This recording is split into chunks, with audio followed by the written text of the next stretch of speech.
Voters at the ballot boxes ahead of the August special election. Well, this election centers around issue 1, which, if passed, could impact the way Ohioans change Ohio's constitution. So Abby Forbes now joining us live in studio after speaking with some experts and kind of breaking this down and getting the background. So what exactly, is issue 1? Yeah, so this issue is a proposed constitutional amendment. Now, if that is passed, it will become fundamental law. The issue 1 itself, if passed, should make it harder to pass future constitutional amendments. If not passed, then future constitutional amendments will still continue to be voted on simple majority, or 50+1. Right now, it's 50 plus 1%, whatever that means. It could be 50 voters plus 1. It could be 1,000 voters plus 1, whatever. 50 plus 1%. And this amendment seeks to raise that to 60% needed to pass the constitutional amendment. Now, obviously, we're still a few weeks away from this August special election, but early voting has already started. So what has that turnout been like? Yeah, so early voting for this issue started on July 11th, and I'm told that there has already been a significant turnout. Now, the Montgomery County Board of Elections had 1,809 people come out in person to vote already, but they processed even more absentee ballots, that number being 127. Now, we will continue to keep you updated on this issue on air and online. Back to you. Abby, thanks. Well, there are several dates you need to keep in mind for this special election. As Abby mentioned, early voting for August started on Tuesday. You still have time to apply for a mail-in ballot. That deadline, August 1st. On August 7th, that's the day where ballots need to be postmarked. The August 8th is a special election day. Again, polls open at 6:30 a.m. And if you do plan on voting, here's everything you need to have. You need to make sure you have a driver's license. If you don't have a license, an Ohio ID card will work. You can also bring in a passport or military ID, and it must have a picture and cannot be expired.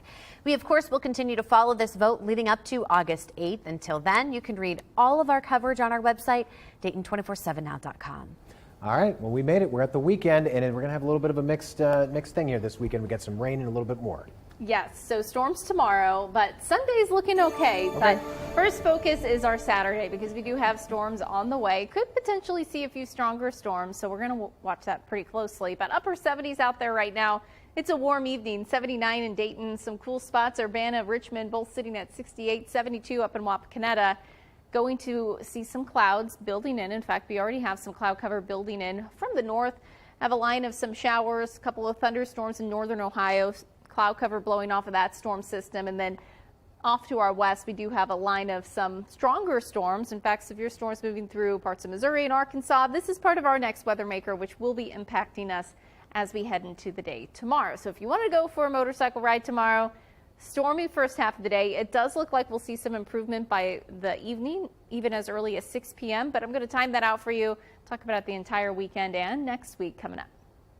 And take a good look at this man on your screen right now. Deputies say he's wanted in connection with a murder investigation in Chillicothe and could be in Montgomery County.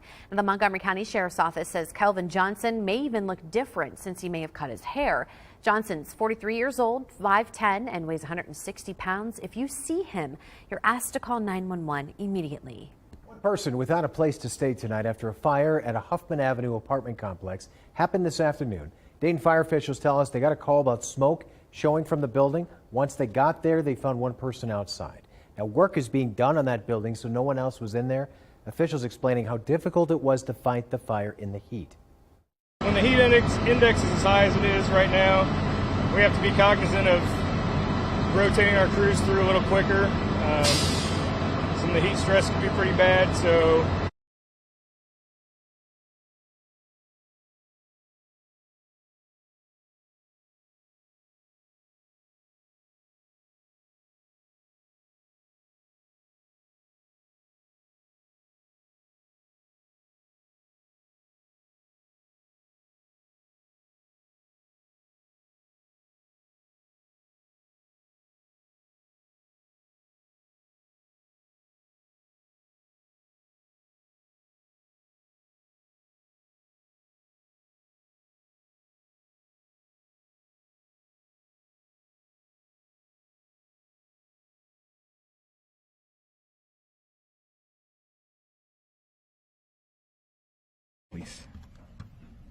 if not for the members of this task force, he would still be on the streets today.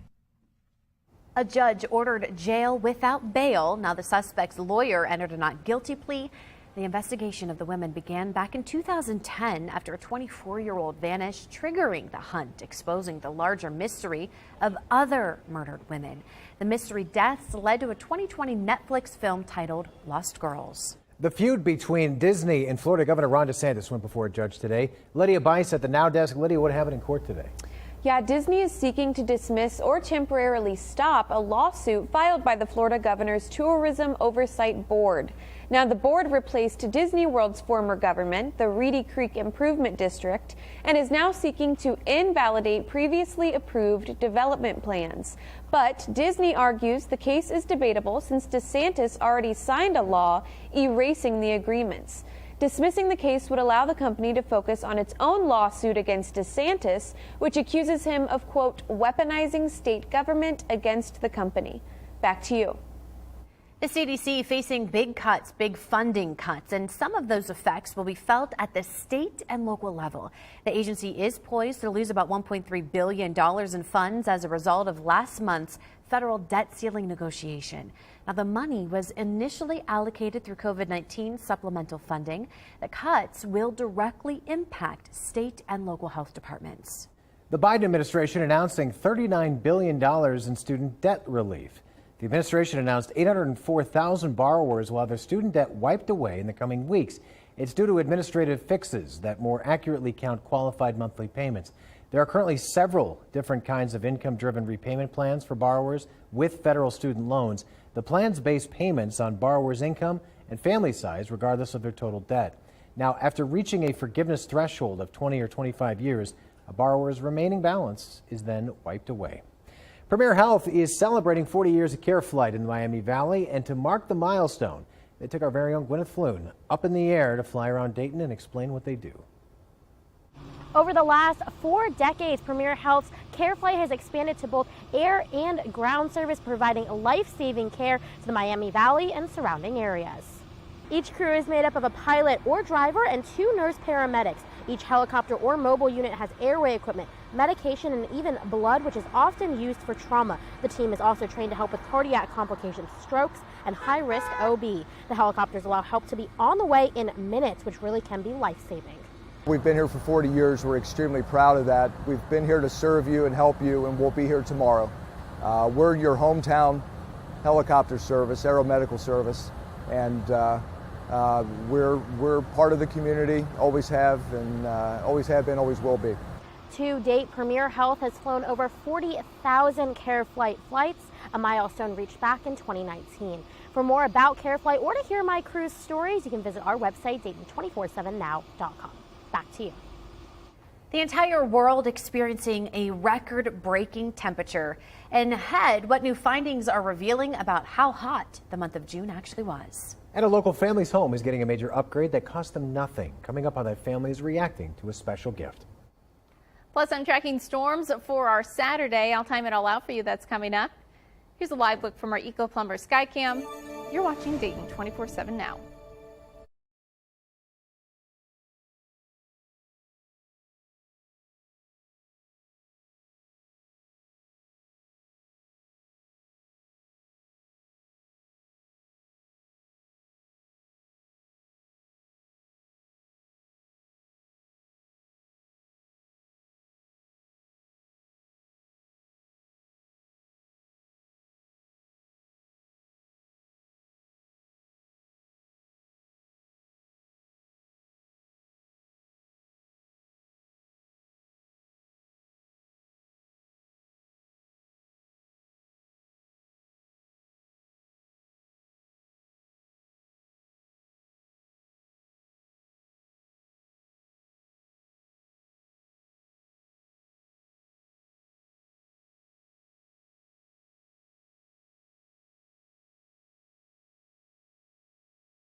What is not just hot here in the Miami Valley. Across the world, people are feeling the heat. Tim Boyd in studio tonight, breaking down the hottest summer on record.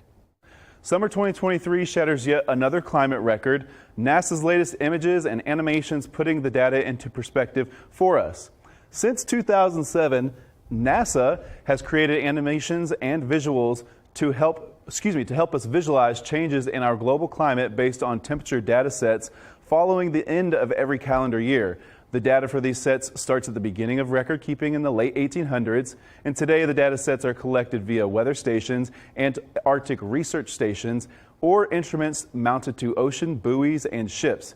Yesterday, NASA released findings on how June 2023 was the hottest month in recorded history, beating the previous record back in 2020. Oddly enough, here in the Miami Valley, our average temperature for the month of June was 69.9 degrees, which was 3.1 degrees below normal. Now, there are many factors that contribute to this, such as the transition to El Nino in the Pacific Ocean, warmer than average Atlantic sea surface temperatures, and anthropogenic climate change. NASA is not alone in their findings. Independent analysis by the European Union's Copernicus Climate Change Service and NOAA's National Centers for Environmental Information likewise found that June 2023 to be the warmest June in their records. If you'd like to learn more, you can find an abundance of data broken down by continent, country, and even states at climate.nasa.gov, climate.gov, or showyourstripes.info. A little cloud cover building into the area. We have a storm system just off to the north. We have some clouds blowing off of that system. And then also just off to our west, we do have active weather, which will eventually head into our region, bringing us the potential for some storms, some of which could be on the stronger side. I'm going to talk about that, but here's a look at what we're tracking. Through the evening, we stay pretty quiet, but a couple showers possible in the morning. By the late morning, some thunderstorms developing. Some of these could potentially be on the stronger, maybe severe side with some gusty to damaging winds. Could see some large hail, so we're monitoring that. Same thing into the afternoon. This is about 4 p.m. Another round of some storms making their way in, which will be out by around 6 p.m. or so. We're going to start out Sunday on the quiet side and then another nice one on Sunday. It will be hot, though, with sunshine. I'm going to talk more about that severe risk and how much rain we could see coming up. We're following breaking news right now out of Trotwood. We're taking you live as crews are fighting a house fire. You can actually see smoke coming from that home. It looks like it's coming from the side of the house there. Now, this is on Hollister Avenue again in Trotwood. Our crew just got to the scene. We are working to learn new information, but it looks like crews are still trying to put out the flames inside the home. As soon as we learn more, of course, we will update you right here on air, but also on our website at Dayton247now.com. Tonight, a local family receiving a major gift from a local business. Carol Arnold and her family won a free roof thanks to a giveaway from Van Martin Roofing. Arnold's daughter, Gracie, has autoimmune encephalitis and mitochondrial dysfunction, making it extremely important to have a safe home. Arnold says this means the absolute world to her family. When people take their energy and their resources and they use it to support you and your family, it truly means something, because you come to know that time, which is just such this finite resource, has been used to make your world brighter, and that something is everything. The family was nominated by a community member to receive this gift. That person wished to remain anonymous. The Dayton area facing a critical need for blood. 2 blood drives were held to combat the shortage and high usage of the July 4th holiday period. 1 drive was held at Day Air Ballpark, the other at Kettering Fairmont High School. Now, donors received thank you gifts like T-shirts, Kings Island tickets, and even gift cards to help attract more donors. We are critically low on type O blood, and we're very low on other blood types as well. And we have not been able to provide orders to all our hospitals because of this deficit. It intensified during the July 4th holiday week. Collections went even worse than expected, and we have not been able to catch up.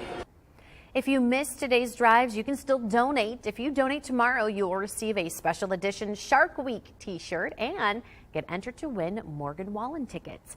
And if you want to donate blood, you can find locations to do so at givingblood.org. The center is in desperate need of type O blood specifically. You can also find the Donate Blood tab to find the nearest blood center. Both experienced and new donors are needed during this critical time. And families in our communities are struggling to provide clean diapers for their babies, but you can help. ABC 22 and Fox 45, we're partnering with the National Diaper Bank Network for Sinclair Care's Summer Diaper Drive. Scan this QR code to provide diapers for those in need here in the Miami Valley. All right, here's a live look downtown Dayton from our Eco Plumber Sky Cam tonight. Another humid evening out here on the Watson's Weather patio, and it sounds like that'll continue next few days. Yeah, it storms tomorrow too, so along with the humidity, we're also going to have some active weather, and then Sunday is looking the better day of the two for a weekend. At least we get one. Exactly. Right. We have that rain, woo, almost tripped there. Rain and storms as we head into the first half of the weekend. And a few of those storms, even as early as the late morning hours, could be on the strong to severe side. Level 1 threat for severe storms. Main concern is going to be damaging wind gusts. We could potentially see some large hail too. Low wind risk, but stay weather aware. Have a way to receive warnings during the day tomorrow. Could see some heavier downpours as well. Potentially around an inch for some spots, depending on where we see some of those heavier downpours set up. There you could see some spots getting maybe over an inch of rain with some heavier downpours during the day. So we'll monitor for some heavier rain for the first half of the day on Saturday. I'll have the rest of the weekend's forecast coming up. Tuition at the state's largest university continues to trend up. What it's now going to cost to send students to OSU. And Beaverview Bowling is giving more money away. We're going to explain how you could take part in their Queen of Hearts grand finale. You're watching Dayton 24/7 now.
The price to go to Ohio State just went up. OSU Board of Trustees voted to raise tuition and fees for incoming first-year students. Now, new students will see a 3% increase in tuition.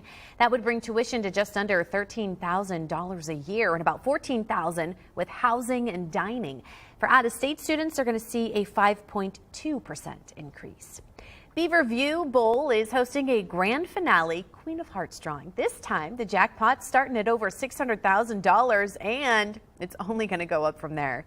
The drawing will take place July 24th at 7 p.m. Tickets started going on sale today and will sell for $1 each until the 23rd. Now, this will be the final Queen of Hearts event, and a jackpot winner, will be decided later that night.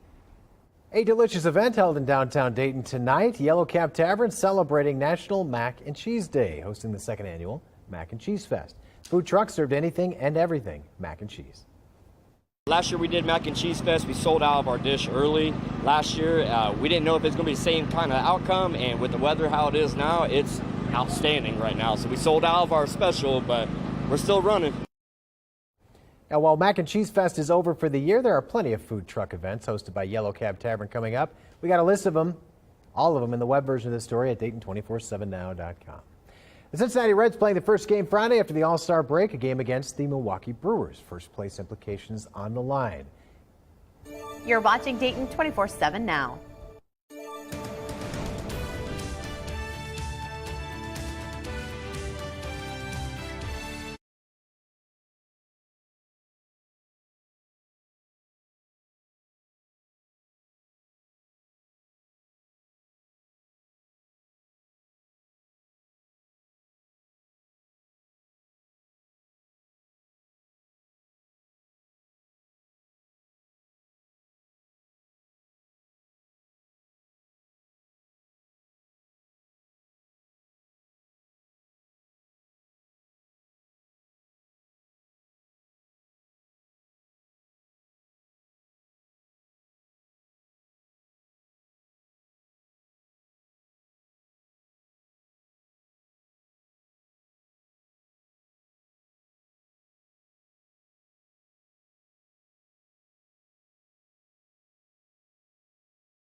The Dayton 24/7 Now News app, brought to you by the Jeff Schmidt Auto Group.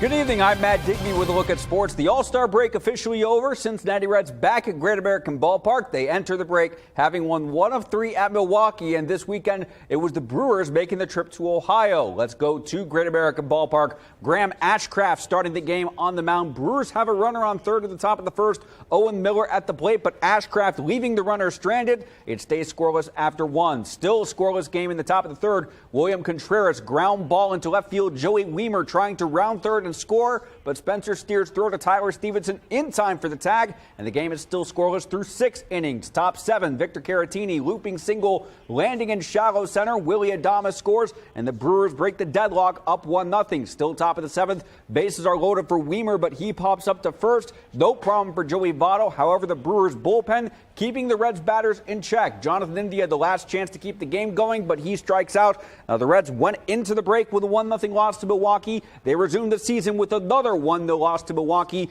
and right now that means a tie atop the NL Central standings. It was a great environment tonight, incredible.